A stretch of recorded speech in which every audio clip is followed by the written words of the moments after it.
Depuis quelques jours, les crypto-monnaies ont connu une chute vertigineuse de leur valeur, avec notamment un Bitcoin qui a connu une chute de son prix de 50%, ou la crypto-monnaie Luna qui a presque perdu 100% de sa valeur. Pourquoi le marché des crypto-monnaies subit une telle crise? Est-ce le moment d'investir ou est-ce la fin des crypto-monnaies? Et quelles sont les cryptos intéressantes sur lesquelles investir en ce moment? C'est ce que nous allons voir dans cette vidéo.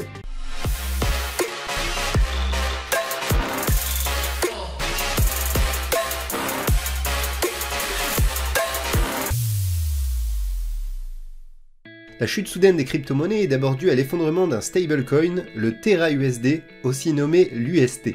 Un stablecoin, comme son nom l'indique, est une crypto-monnaie stable indexée sur le dollar. Un dollar est ainsi normalement toujours égal à un stablecoin.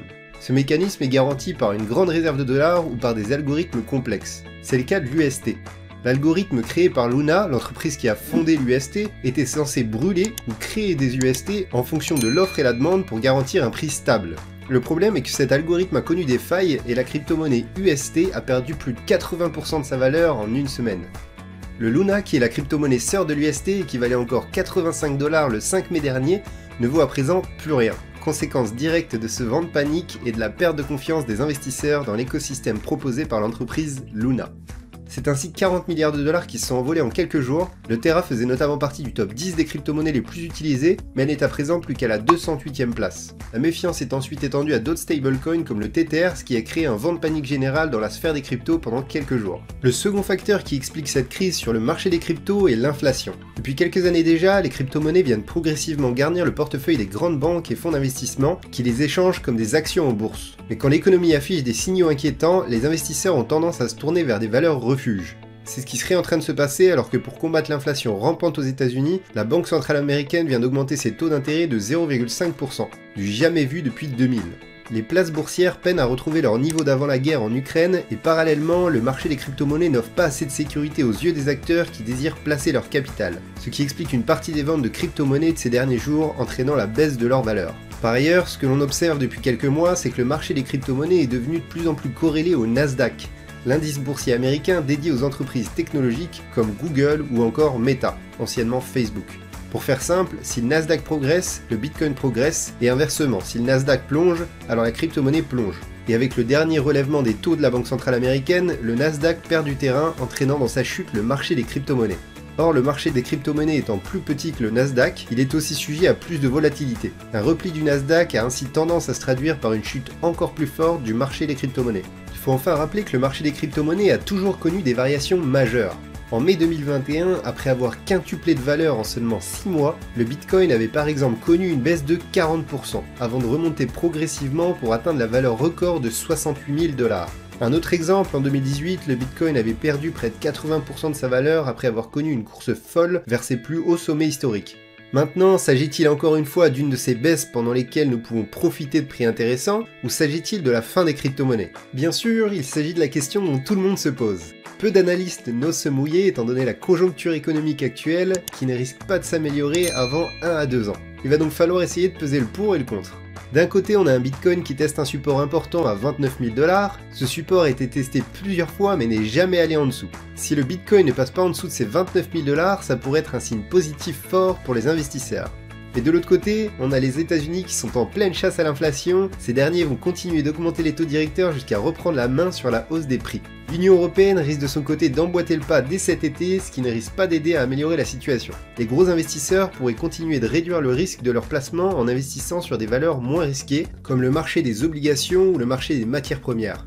Pour la faire courte, on a donc un prix intéressant mais des investisseurs qui ne veulent plus prendre de risques en investissant sur le marché des cryptos tant que la conjoncture économique ne s'améliore pas. La réponse à la question acheter et ne pas acheter est donc incertaine. Mais alors comment agir face à de telles incertitudes? Eh bien il suffit de suivre 2 règles simples. La première, que je vous répète dans toutes mes vidéos crypto, est de ne pas mettre plus de 5% de vos investissements dans les crypto-monnaies. Il s'agit d'un marché volatile dans lequel il ne faut mettre que l'argent que vous êtes prêt à perdre.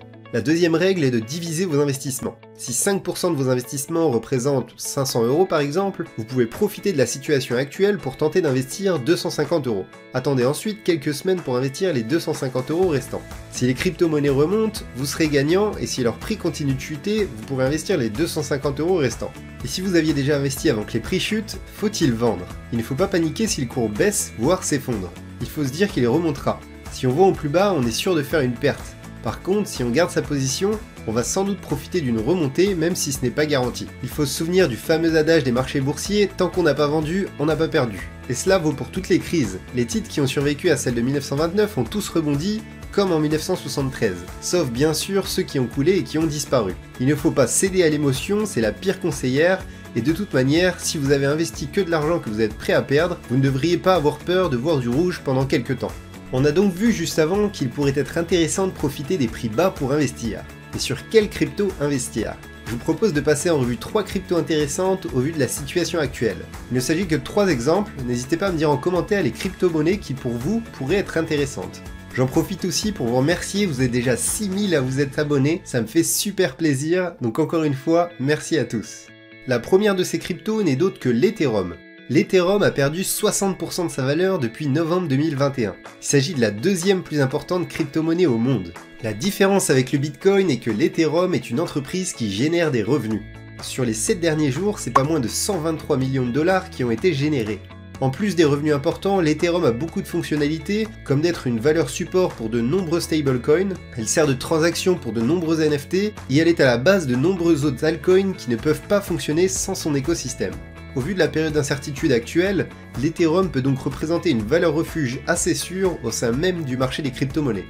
La seconde crypto est le Polkadot qui est passé de 52 $ depuis son plus haut en novembre à 11 $. Polkadot répond à un problème important puisque ce projet permet de connecter les différents projets blockchain entre eux comme le Bitcoin avec l'Ethereum ou l'ADA avec l'AVAX. Prenons l'exemple des ordinateurs pour comprendre l'utilité de ce projet. Avant l'arrivée d'Internet, les ordinateurs avaient des fonctionnalités intéressantes mais n'étaient pas très utiles. Après l'arrivée d'Internet, les ordinateurs ont pu commencer à communiquer entre eux et l'utilité des ordinateurs a été décuplée. Le principe est exactement le même avec Polkadot au sein des crypto-monnaies. Le Polkadot est donc une crypto-monnaie intéressante avec des fondamentaux solides qui est d'ailleurs la 11e plus grosse crypto-monnaie au monde. La dernière crypto-monnaie intéressante et légèrement plus risquée n'est d'autre que l'Elrond. Son prix est d'environ 88 $ alors qu'il était de 400 $ fin 2021. Je vous en ai déjà parlé dans une précédente vidéo, l'Elrond est une crypto-monnaie qui a réussi à combiner la programmabilité qui fait la force d'Ethereum, la rareté qui fait la force du Bitcoin et la rapidité de transaction des cryptos de nouvelle génération comme Solana. L'Elrond n'est qu'à la 38e place des plus grosses crypto-monnaies et possède donc encore une marge de progrès importante. Il s'agit d'une position un peu plus risquée mais qui pourrait rapporter gros. Et si vous voulez vous éloigner des cryptos en investissant à partir de 10 € sur l'immobilier, je vous laisse aller voir ma vidéo dans laquelle je vous explique comment faire. En attendant, moi je vous dis à bientôt pour avancer ensemble vers votre liberté financière.